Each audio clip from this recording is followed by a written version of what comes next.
Hello, I am Horrorama, and today, since it is Halloween, I have found 13 intriguing stories and experiences that multiple people have posted on various subreddits.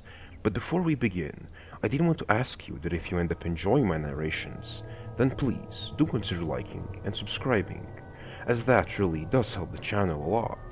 And also, if you have any kind of experience or story that you would like to share and have it be narrated on this channel, then check out the subreddit in the description below. But either way, without any further ado, let's get into the narrations.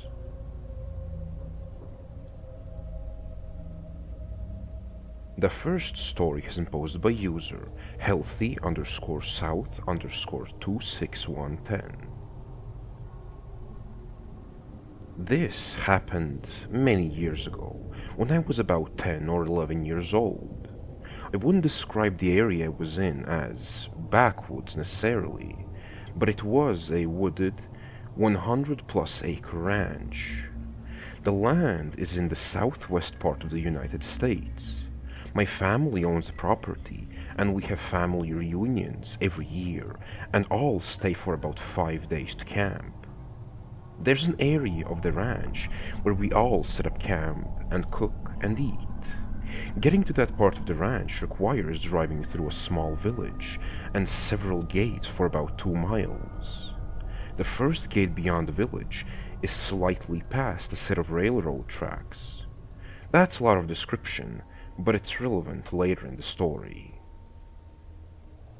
Because I had been camping at the ranch for as long as I could remember, and the land was private, my parents would allow me to go off on my own during the day, as long as I didn't go too far. I'd spend time walking the property near our camp area, looking for arrowheads or trying to catch tadpoles in the ponds. On this day, I left the large camp area after lunch, which was around 11:30, and told my mom I was going to a nearby creek.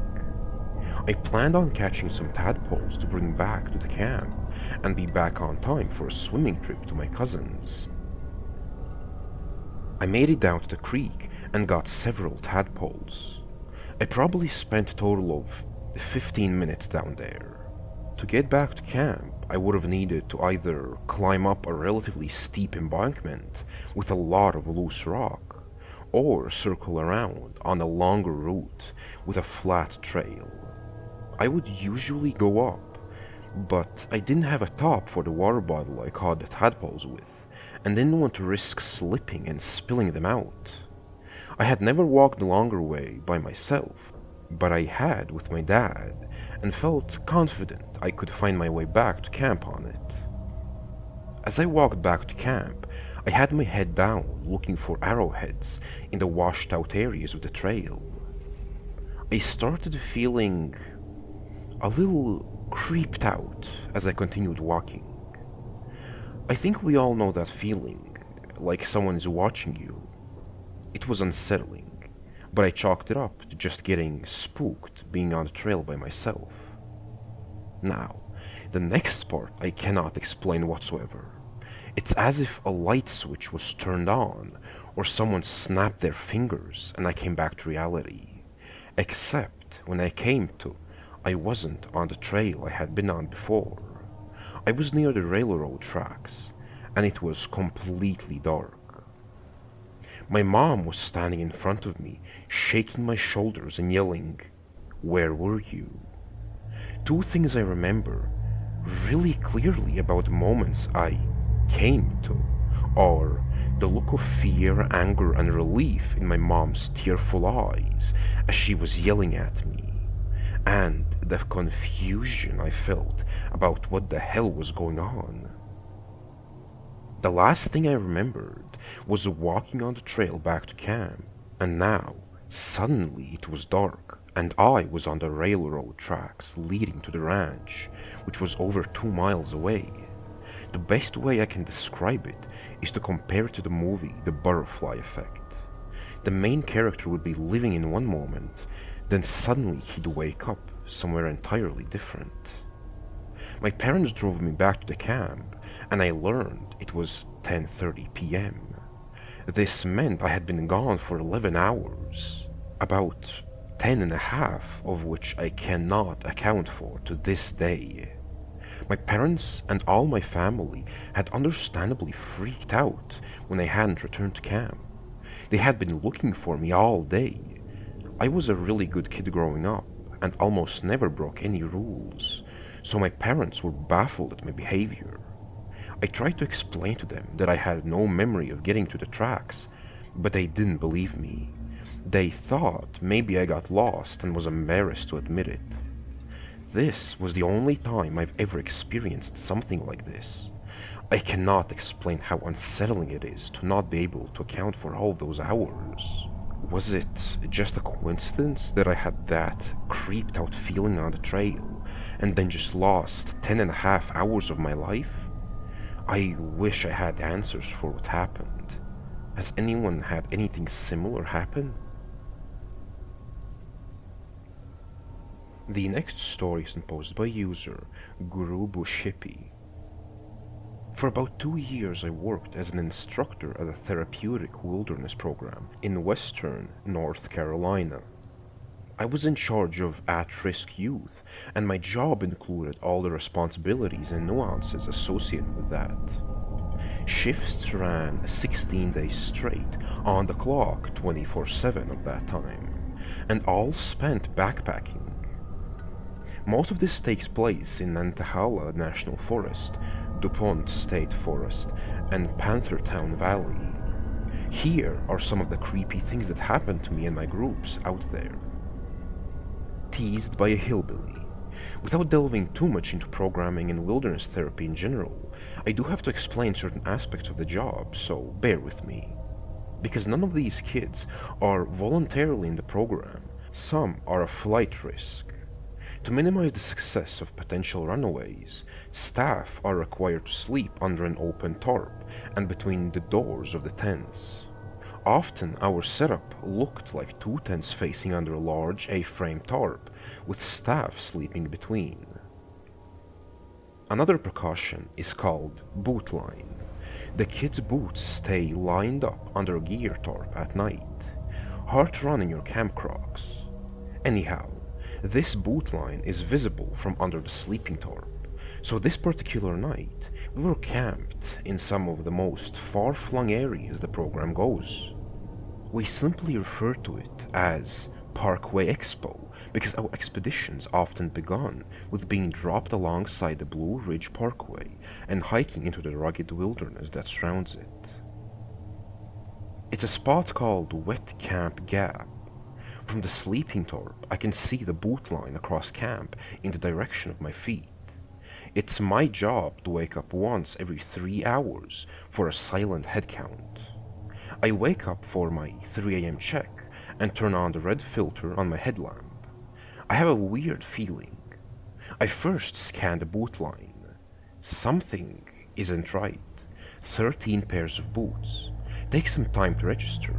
Usually when something doesn't feel right, there's a pair or two missing and a kid or two gone. There's only 12 kids. At the end of the boot line, there's a pair of tall men's hunting boots. Staff boots aren't kept there. As this dawns on me in my sleepy haze, I snap to reality, sit up and switch to my white light. It casts light across the camp, and the second the light fell on the hunting boots, the man who had been standing in them the whole time suddenly turned and walked off into the brush. That was a moment of sheer terror as I jumped up after him. He was long gone by the time I wiggled out of my sleeping bag. The following day, we were packing up and making breakfast when a group of 3 men walked through the field we were in. The trail runs right through it, so it's not unusual, but they came out of the woods from a strange angle. I was over in the far corner of the camp with one co-instructor doing a daily briefing when they entered just a few yards away. They stopped and looked at us. All were armed. I recognized one of their boots immediately. "Gave me a scare last night," I said. No one spoke, only stared blankly. "Are you guys okay? You lost?" Still no response. The situation feels uneasy as they stare at us, gaze unbroken. "Here, let me show you the map." It's already in my hand. I get up from the stump I'm sitting on and approach. The trio suddenly turns and walks on across the clearing and out of our view. I was glad we were moving the opposite way and only had one more night till our pickup and transport base camp. That final night, we're all sound asleep, about 2 a.m. or so. The night is broken by a blood-curdling stream. It's my female co-instructor. She's frantically running her fingers through her hair and is completely inconsolable. I get her away from the group and calm down enough to speak. She says she woke up to what she assumed was a large spider or a mouse in her hair, but when she turned on her headlamp, she was greeted by the face of a tall-booted hillbilly in night vision goggles. He'd gotten almost a full braid in before she woke up and fled. We never saw any more of them, but she never came back for another shift either, the poor thing. A few weeks later, the local SNR found a woman who'd gone missing nearby. She'd been accosted by a man and tied to a tree, then left there. She was found alive something like 4 days later, still bound. Surrounded in Panthertown. Panthertown Valley is a special hiking and camping area within the larger national forest. Entirely different group. We were camped down on the valley floor in a pine forest down from Salt Rock. This stand of trees is particularly creepy simply because it's cold and dark, even on sunny days, but nights are just plain eerie in there. It's getting towards bedtime, 9 p.m., and we're gathered around a fire, having a nightly circle. The quiet evening ritual is broken by a huge crash. It's in the direction of our bear hang, where all of our food was suspended from a tree, out of reach of bears and raccoons. We all boot up and run over. The bags are all lying on the ground, but no animals in sight. Had the rope been snapped? No. It came untied. I joked my group's expense about shoddy knotwork. They resecured the setup and we returned to camp and settled into bed. About midnight, again, the bags have fallen once again. Now I'm mad. I don't like waking up to rehang food because of something as preventable as a second botched knot. I just wake up the boys. They swear they tied it right. Doesn't matter. We have to rehang it anyways. Everyone boots up and drags over. This time, I'm gonna tie the damn knot. I'm mid-lecture, knot lesson, when across the stand of pine trees, the dying fire suddenly goes black with a hiss, and our tents disappear into darkness. It wasn't raining. Someone had just doused our fire. We can hear their footsteps. Now some behind us. We grab the food bags and run back to the tents. Nobody there. Footsteps all around us in the woods. Branches being broken off trees everywhere. This went on at least until 4 a.m. The next morning, the only evidence was a plethora of freshly broken off pine branches and a half-charred baby doll hanging from the rope where our food had been. Winter apparition. My second winter there, I was with a group at our primitive base camp. Basically, just a collection of different yurt camps on the grounds of an old Christian camp. It had just snowed that evening, and a fresh blanket had covered camp in the hours since we lay down for bed. At about 1 a.m., a student woke me to go pee. I was required to stay awake until he got back in. He did his duty, then returned to the yurt. "There's somebody out there," he whispered nonchalantly. "What?" I said. "I saw a guy up by the fire pit just now. Dude in a flannel shirt, just standing there." I got up and looked out the yurt window. Nothing. I figured he's probably just out of it, so we go back to sleep. About an hour or so later, I had to pee. I slip my camp shoes on and walk outside the yurt. Upon returning, I glance up by the fire pit to see a man standing there in the moonlight, looking at me. I could see the plaid pattern on the flannel shirt, it was so bright. I immediately go for my flashlight and shine it at him. But he vanished before the beam hit him. He was just gone. I wake up a co-instructor and we search camp to make sure another group doesn't have a run-in, or something like that. But there's nobody. Even more unsettling than that, there's not a single footprint in the fresh snow around camp. One last story I have from that job. This one still bothers me. I was reminded of it because of the staircase of the woods. I was leading an expedition over the Devil's Elbow from our main base camp into Panthertown Valley. We had just decided to spend a day on a nearby detour to some waterfalls. We'd seen two so far and were deep in bushwhack looking for a third one. We were struggling through a thicket of briars and brambles when suddenly everything clears. No trees, no bushes, nothing. Only an overgrown, grassy clearing. Dead in the middle was a rusted old Ferris wheel. It wasn't huge, probably about 30 feet high, and obviously built for smaller children.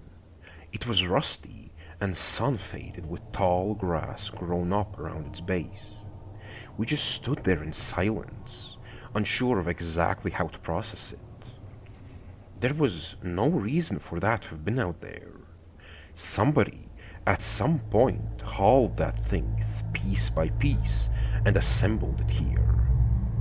The question is, why?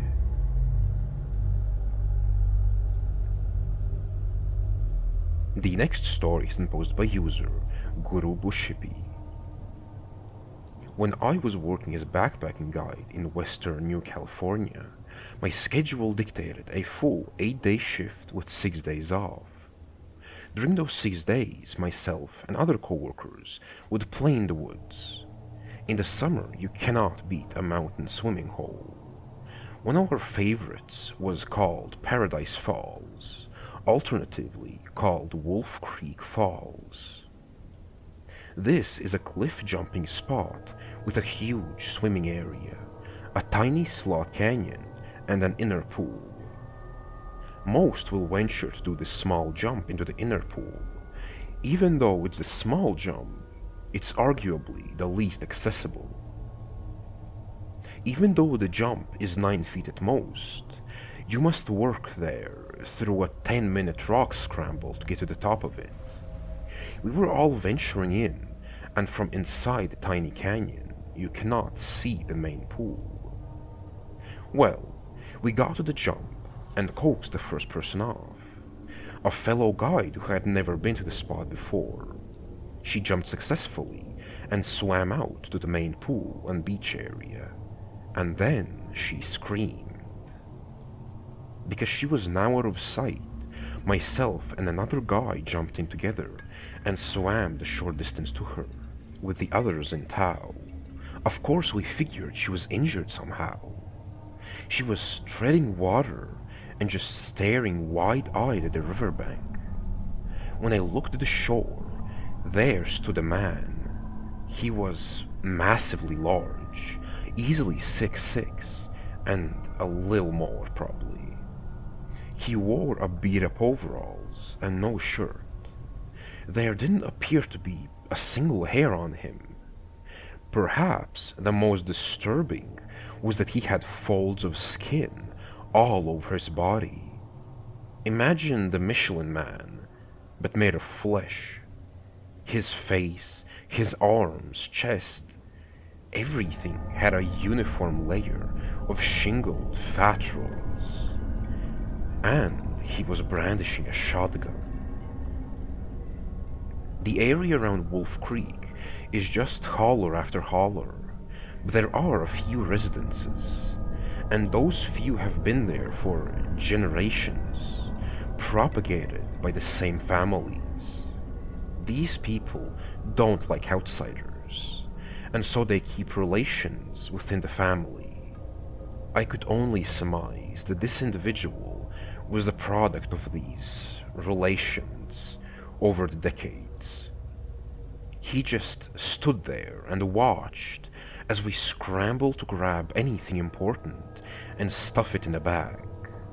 He just stood and watched as we hightailed it out of that basin and back toward the parking area. He never said a word.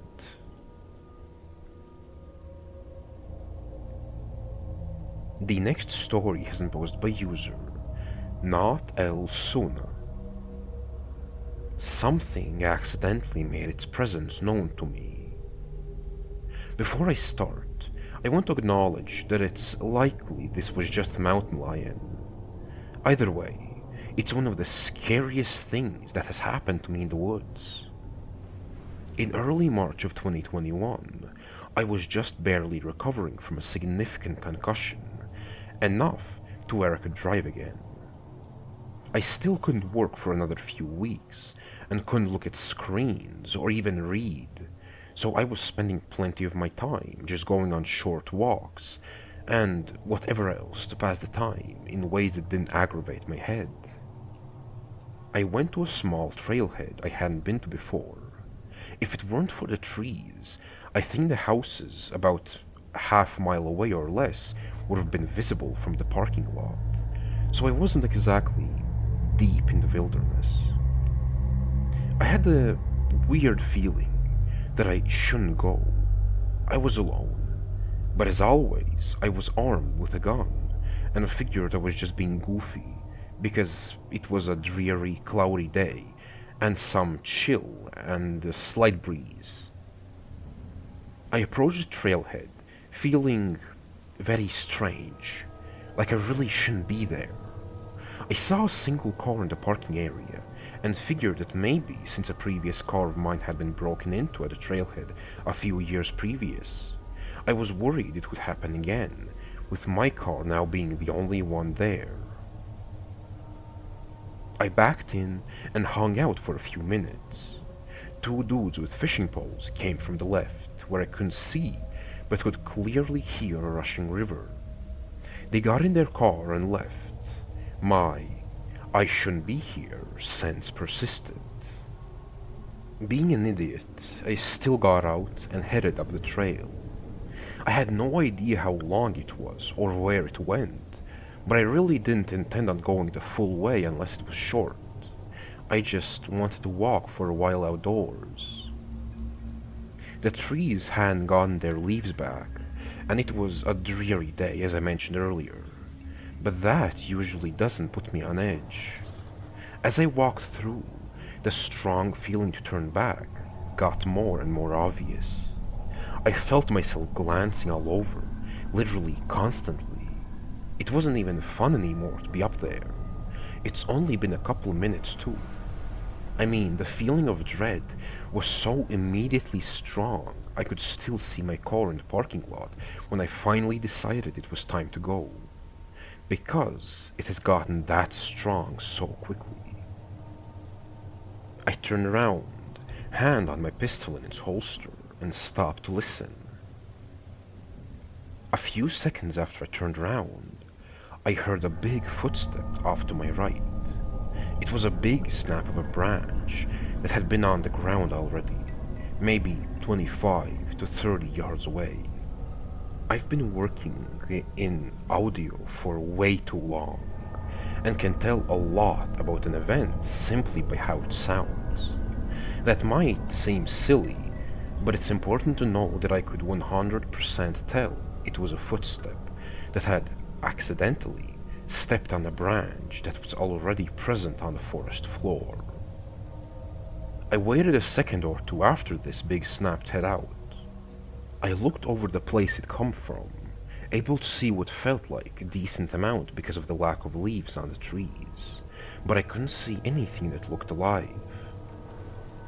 Not wanting to trigger a pursuit instinct in whatever it was, I started walking down the trail. I had my sidearm in hand, and drawn at that point. My car wasn't far, and I am a naturally fast walker, so this seemed like the best course of action. I got back to my car in a minute or two, and heard nothing at all besides the nearby river rushing by. Having backed up into my spot, I started my car and put it in drive, but had my foot on the brakes. I wanted to see if anything came into sight, and then peel out of there if so. Nothing ever showed itself. Not that I could see anyways. As I left the area, the dreadful feeling went away and I had a normal rest of my day, although I was shaken up a little. I don't know what it was, and don't make any claims. As I mentioned at the very beginning, it was probably a mountain lion, as this occurred near the Box Elder area of Utah, and they're often seen even coming down into the cities. So one still in the mountains, but only half a mile away from fancy houses, probably isn't too strange. Either way, a few things will still strike me to this day. Whatever it was clearly knew it had revealed itself when it stepped on the branch, and was smart enough to recognize I immediately looked in its general direction as a result. The fact that something saw me notice its mistake, and that I still saw absolutely nothing in turn during the middle of the day still freaks me out. Mountain lions are notorious for their natural camouflage, so this still tracks.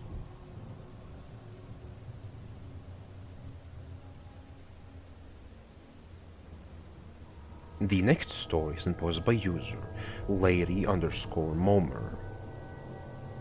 When I was in my early 20s, my friend and I were in my boyfriend's basement, talking about the paranormal and discussing our views and experiences in that regard. There was a bedroom directly across from where we were sitting, and neither of us liked the vibes coming from that empty room, which is what started the conversation.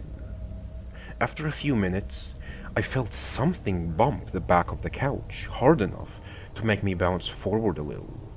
Then I felt a hand on my shoulder. I didn't take it too seriously.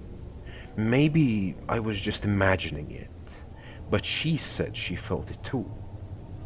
Whatever, I didn't believe her, at least not yet. That's when I saw something so horrific from the doorway of that room. I was absolutely certain I imagined it, and I wasn't going to say anything about it. But when she described the thing I thought I imagined, holy hell. At the bottom of the doorway, a little being that I can only say looked a little like the head goblin from the movie Legend with Tom Cruise, except without the huge nose, and had a scary face, wide grin full of sharp teeth, and greasy-looking black ringlets of hair, sprang up diagonally from near the bottom of that dark doorway. It looked right at me, then it disappeared the same way it appeared. I couldn't help the gasp that escaped me, but as I said, I was going to keep to myself, so neither of us questioned my sanity until she spoke up and said, "I saw it too." Now, I hadn't told her that I saw anything, but she went on to describe everything I just said above, while I sat there speechless and scared. It didn't take long after that to gather up our belongings and zip past that dark doorway and sprint up those stairs so fast, I never went down there ever again. The next story is imposed by user Carbonated Water 444. So, 7 years ago, I had an experience I still think about every week, and I've never heard of a similar story. If someone knows about paranormal stuff, maybe they can explain it, or tell me if something like this is even possible. I was on a trip with friends at a rural hotel, and the city we went to is known by the locals to be very energetically charged and spiritual. Second night, me and my two roommates were chilling in our room, waiting for the rest of the group to be ready for dinner. One of my roommates was playing around with the selfie camera on her new iPhone. On one of the selfies she took, you can clearly see a random woman in the room with us, just standing there behind my friend. There was obviously no one else in the actual room, just the three of us, and we didn't recognize her. She wasn't any of our other friends, and our door was closed anyways. When it comes to ghosts on pictures, I always knew about orbs, blurry silhouettes, shadows, etc., but never a person that just looks normal and real. She wasn't pale, wasn't wearing a creepy dress. She looked like a normal young woman in the flesh. She had a coat and was even a little tan, or at least had olive-colored skin. Maybe just a little blurry because it was the selfie camera of the old iPhone 7. But still, she was there. After taking the picture, I just remember a small silence, and then my friend shouting, "Who is this?" And all three of us running out of the room and crying. We slept in another room that night. I still have the picture, but won't share it for privacy reasons. Nobody believes us when we show it. Obviously, they think it's a real person and that we're joking or something. For like 3 years, I thought my friends were doing an elaborate prank, but we really aren't the prank type. Is that even a ghost? Or is this something that goes by another name? How can a person just materialize in a picture out of nowhere? The next story has been posted by user Dogirl33021. This eerie incident occurred in 2014 when I was around 15 years old and my friend was a year older than me. I was staying at her house for the weekend, nestled in the countryside with dense woods bordering her property. It was roughly 3 a.m. when an unsettling disturbance disturbed the tranquility. We thought we heard the sounds of cats messing around in the woodpile near her dad's trailer. Startled, her dog began to bark, prompting my friend to announce her intentions to let the dog out and shoo the cats away from the trailer. Her dog wasn't aggressive towards the cats, just protective, and we didn't want them prowling around the house. My friend opened the door to let out her dog, and as she made her way outside, I peered out of the living room window, which faced the backyard on the opposite side of the house. It was at that moment that I saw something that sent shivers down my spine. A very pale, bald figure with unnaturally long arms, crouching behind a trailer that had been making those unsettling noises. By the time the back door was ajar, my friend turned to look at me. I could see the shock and confusion on her face, mirroring my own. We both turned our attention back to the trailer, but the eerie figure had vanished into thin air, leaving only her dog investigating the area. In disbelief, I finally mustered the courage to ask my friend if she had seen what I saw. She hesitated, her voice tinged with uncertainty. That strange white thing with a bald head behind the trailer? I thought I was just seeing things. her words exactly as she said them. We quickly called the dog back inside and made sure the house was securely locked down. From that point on, we never allowed her dog out that late, nor did we ever venture out to investigate the strange noises in the dead of night. Years later, curiosity got the better of me, and I decided to research what we had seen that fateful night. After delving into the subject of all kinds of supernatural entities, I stumbled upon information about rakes. Everything I read about them resonated with a bizarre sighting we had experienced that night, reinforcing our belief that we had indeed encountered something otherworldly and unsettling.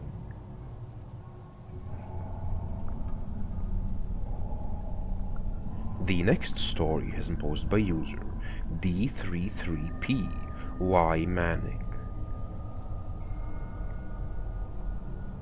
This just happened, and I'm still pretty shaken up by it all. But this evening, while putting away some clothes in my closet, I noticed the entry point to my attic had been disturbed and set ajar. I live in a condo with my wife and child. Our master bedroom has a walk-in closet with an access point or lid or whatever to our attic. I don't believe the attic connects with any other condo, but we do share walls with neighbors on both sides. As I was folding and putting away laundry this evening, my wife walked in from the connecting bathroom. Our master bedrooms connect directly across from the walk-in closet, so they face the entryways. She went to ask me something when she gasped and said, "Look up." My blood turned cold immediately. There it was. The entry point drywall lid was lifted out of place and set ajar. She had been giving our child a bath at the same time, basically right there, and I froze for a moment, not knowing exactly how to handle the situation. I got a hold of myself and dialed 911 while my wife and child went downstairs in a hurry. She got the both of them ready while I stayed on guard, watching the entry to the attic crawl space. Police showed up after what felt like an eternity and checked up there but couldn't find anything. No signs of forced entry, etc.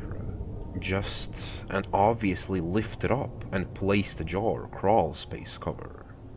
Now, I'm here alone wondering if we overreacted or what exactly happened.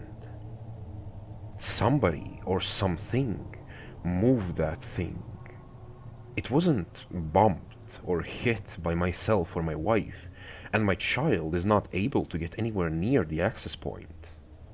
And the creepiest part that bothers me the most is I don't know if it was moved from the inside or from my closet below.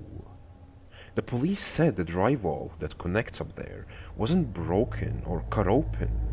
Again, I live in a condo with neighbors on both sides, and there was no signs of disturbed fiberglass near the entry or around my closet, so no one was obviously crawling around or messing with it up there at least. I'm seriously thinking about somehow placing a lock on the entry point, but I'm not good with that kind of handiwork and wouldn't even know how to begin cutting a sturdier lid or whatever. I know this might not be considered paranormal to most, but I had a dream about a similar situation a couple of weeks ago. In my dream, a woman called me, seemingly on a random day, and said bluntly, "Is there someone inside your home?" I panicked and rushed everyone inside my house out the door. I had my wife out front with my kid, but I also had other family members over that day, so not exactly the same situation, and I can't remember if we found anyone or anything that day in my dream either. It's been a strange night to say the least. Anyways, thanks for listening, and any advice would be appreciated.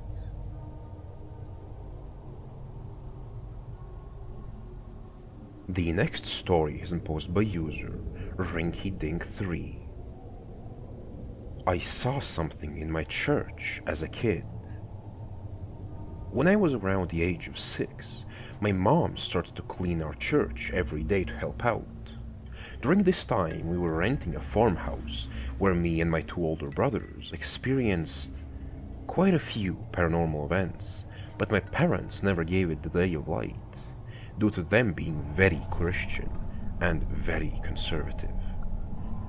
One day my mom was cleaning the church, and my brothers and I tagged along since my dad was working. While my mom cleaned, we decided to play hide and seek since the church was empty. Eventually, I was the seeker looking for my brother, and I remember walking down a long hallway.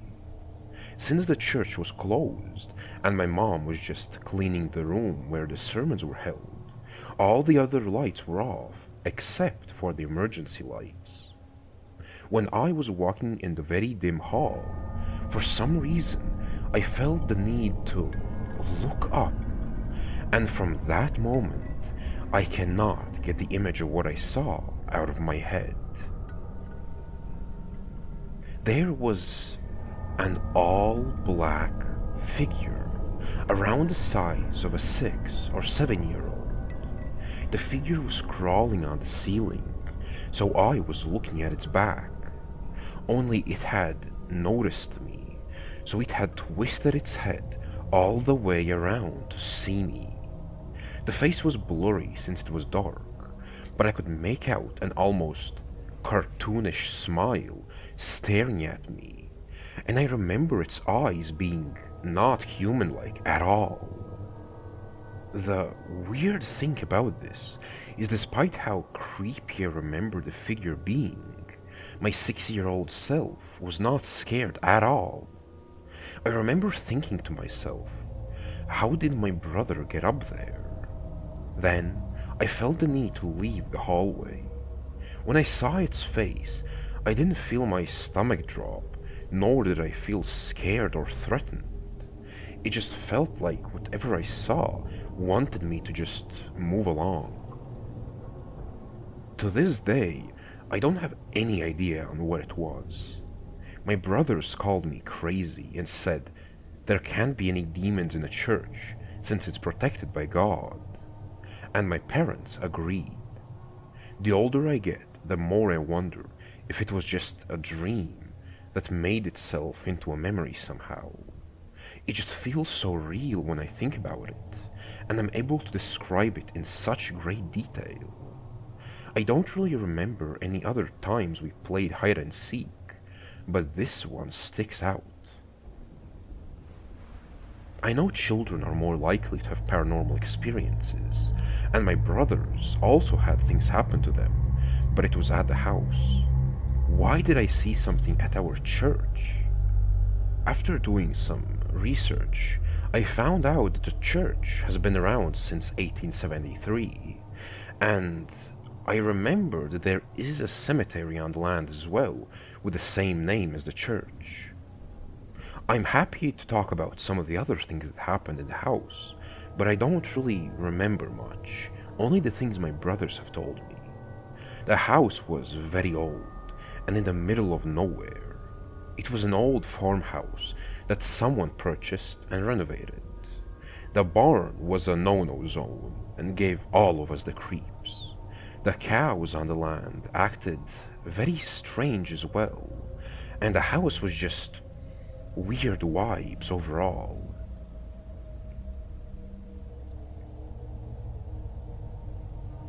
The next story is imposed by user Meggy Mera_. Now, I'd like to start off by saying I loved the house I grew up in, but there was something seriously wrong with the property. I was, and still am convinced, it was very haunted. Something was definitely there. I had a few encounters where I'd see shadows and reflections of our windows. I'd hear what I believed to be a mimic pretending to be my mom and dad. I would hear my parents call me in the middle of the night, but they were fast asleep every time. Me and my best friend heard a car pull up multiple times and someone knocking at the front door, but when we looked, there was no sign anyone had been there at all. I have many stories about this house, but there's one in particular that has always sent chills up my spine. There was one room in my house, the guest room. It was across from my bedroom, and originally it was my bedroom, but it scared me so much that I switched rooms. One day, me and my best friend, both lovers of spooky stuff, decided we would try and sleep in the guest room with my dog, Jojo. I've always had trouble falling asleep, so I was lying in bed. When I thought Caitlin was asleep next to me, in the silence of the pitch black room, I began to hear whispers in the corner of the room. I couldn't tell what it was saying, but I heard the whispering clear as day. I froze and was terrified, but didn't say anything because I didn't want to scare Caitlin. In the morning I confronted her about it, and she had heard it too, but didn't want to scare me. But that's not all that happened. She then told me, after she heard the whispering, she felt as if nails were touching her ankle. At first she thought it was my dog, but my dog was sleeping up by my head. And then she felt long, bony fingers slide up her ankle and grab her. She again didn't say anything out of fear. Like I said before, we had many experiences similar to this in this house, but nothing as clear and terrifying as this.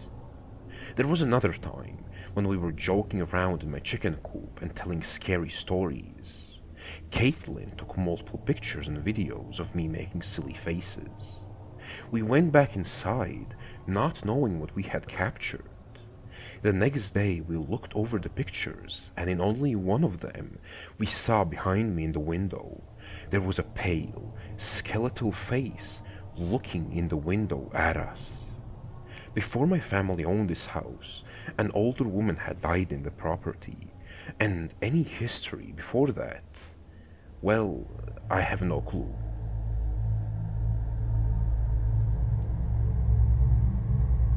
The next story is imposed by user boring_instance_2839. When I was a teenager, my mom, younger sister and I moved into a rental house for a few months after my mom left my sister's dad. As soon as we moved in, things started to happen, like creaks and things moving. Every once in a while, someone's name would be called out, but no one knew where it came from. We all brushed it aside, saying that it was just nerves from the big transition we had, and we just didn't talk about it. But two things happened to me that I would never be able to forget. About a month after moving into the house, I had a cheer competition that everyone was getting ready for. I was in the shower when I heard the door open and close. I assumed my sister forgot something, as she was in the shower before me, so I told her to hurry up and get out. I then saw a shadow of her, and her hand came in and tried to pull the shower curtain back. I yanked it away and yelled at her to get out, but I never heard the door, so I got mad and pulled the curtain away to scream at her, but no one was there. I got my towel and went to go find her. She was in the bedroom with my mom getting her hair done. When I started yelling at her for what happened, they both looked confused and said my sister was there the whole time and never moved. It freaked me out, but after a while, I just chalked it up to being tired from practice the day before, and that I just imagined it. At least until a few weeks later, when the second event happened. I had just gotten home from school and went up to my room. Since I was in high school when my sister was in middle school, she always got home before me. So sometimes she would find it funny to scare me when I came home. When I walked into my room, I saw her shuffle under the bed and rolled my eyes. I told her I saw her and that she needed to be sneakier if she was gonna scare me. I heard her giggling and went to my desk to get my homework done. I was tired and decided to just wait for her to get bored and come out like she usually does. But every once in a while I could just hear her giggle a bit and then silence. At least until 20 minutes later, when I heard our front door open and my sister and mom's voice come in the house. An icy feeling came over me as I remembered that on Wednesdays my sister had softball practice and came home later than me. I froze for a minute and then turned to look under my bed. I still saw a bit of what looked like my sister's hand under it. I got up as quietly as I could and kept my eyes on the bed until I could get out of the room. When I went downstairs, I told my mom what happened, and I still remember that the look she gave me was like she knew what I was talking about until she told me to stop talking about it and that I was probably just tired. 2 weeks later, me and my sister came home from our grandmother's, to our bags packed and my mom saying that we were moving out of the house.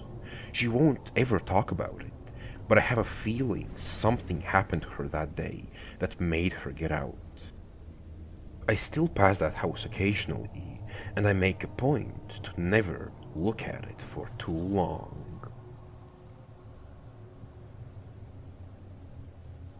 The next story is imposed by user Frozen Code. I'm a skeptic, but someone broke into my home and moved impossibly fast through the property. Okay, so for some prior context, I live on a horse farm property. There's 3 sections: the main barn, the courtyard, and the living quarters. The main barn is exactly what it sounds like, but there is a door that goes upward and into a large apartment where most of my family lives. Parents and little brother who's a toddler, excluding me and my older brother, who are both teenagers to young adults. We live separately in the living quarters, which is in front of the barn.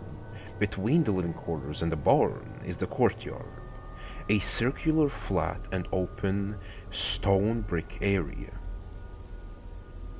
The living quarters are shaped kind of like an L, with 3 rooms and 1 massive room.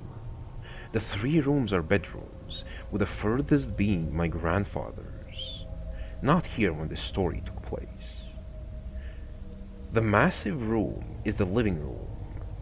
Importantly, every single room has at least 1 window and 1 glass sliding door, and every door and window has a curtain, except for 1 window, my brother's, which is facing his bed. This is important. The upstairs area has a stairwell leading up to it, with a door on each side. Okay, so to the actual story itself. It was around midnight, but I couldn't tell you exactly when. I think maybe 11 p.m. to 1 a.m. It was raining badly. I was in the barn upstairs, hanging out with my parents, talking about something stupid political, completely unimportant to the story though. A break comes in the conversation, and as I lean forward to stand up, we all hear at once the sound of someone punching the door to the stairwell in the barn leading upstairs. They punched 8 times. My older brother's the only person that's supposed to be on that property, and he not only knows not to knock, since our little brother's sleeping, but that door wasn't locked. There was no reason to knock. I was the closest to the door, and I am a pretty anxious person, but I always try to hide it near family. For some reason, the way the knocking continued put me off so much that I immediately broke into some weird anxiety attack. And my family, seeing that, all acted with me, despite not being too worried yet.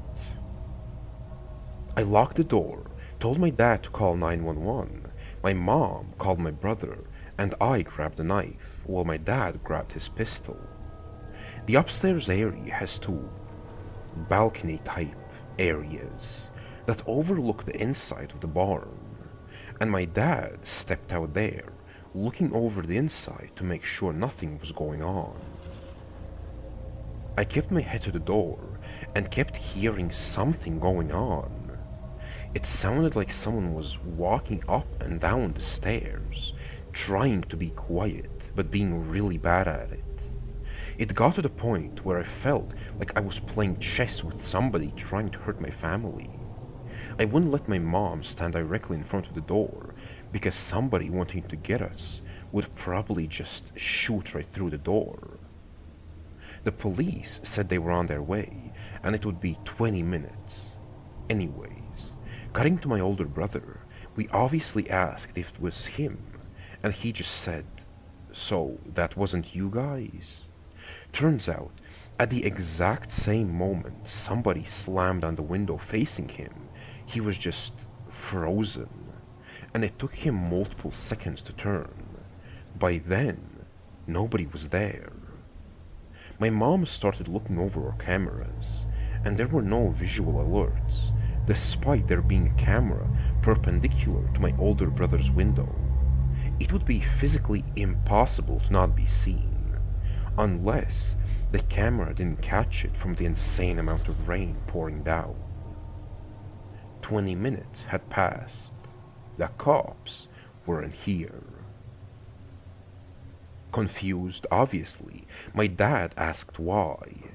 All they could say was, "There's similar reports around you. They're going to the previous reports first."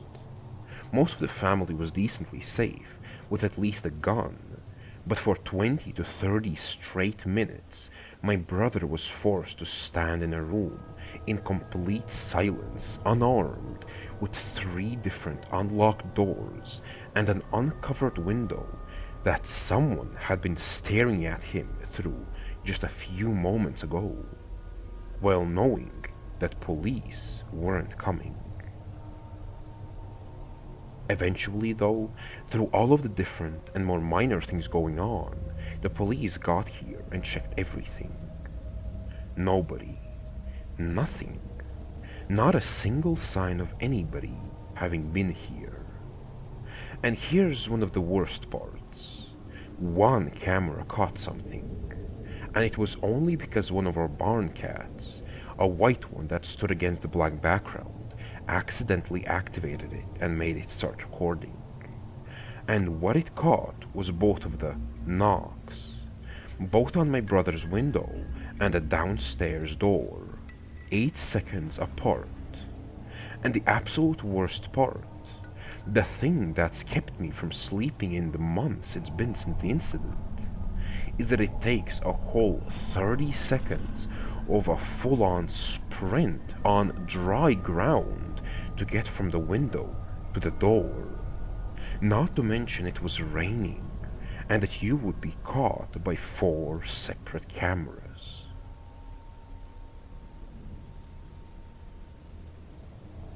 The next story is imposed by user Dano DD.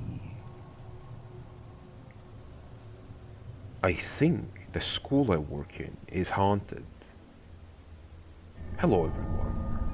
Gonna start by saying I generally don't believe in the paranormal, but I have been working in this school for just over a year now, and my perspective is beginning to change.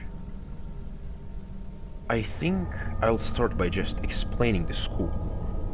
It's based in London, and it's a very old school that has been here for almost 100 years. And the school is massive. 3 floors and loads of classes, rooms, and everything else.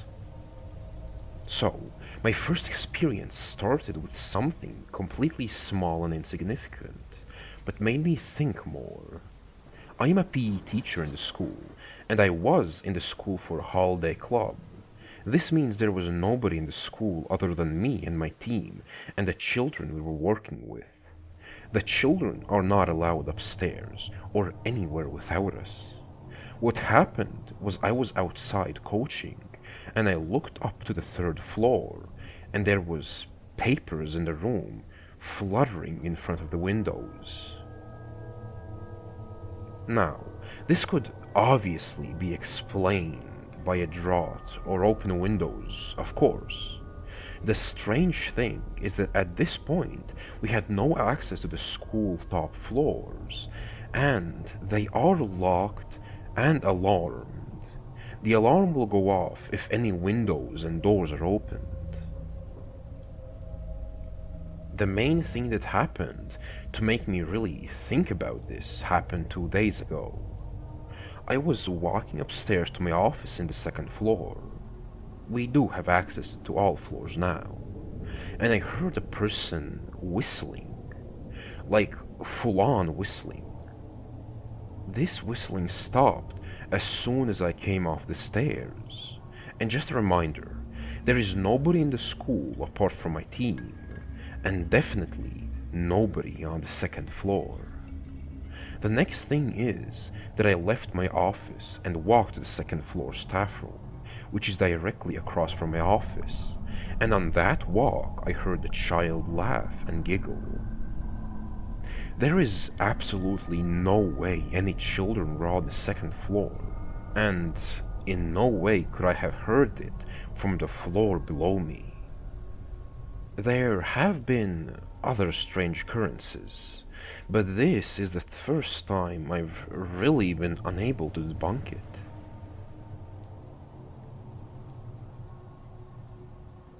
Most cultures have a tradition, at least somewhat similar to Halloween, and the main similarity between them all is the belief that during this time the world of the living and dead come together far closer than normally, and this can cause many unexplainable supernatural phenomena.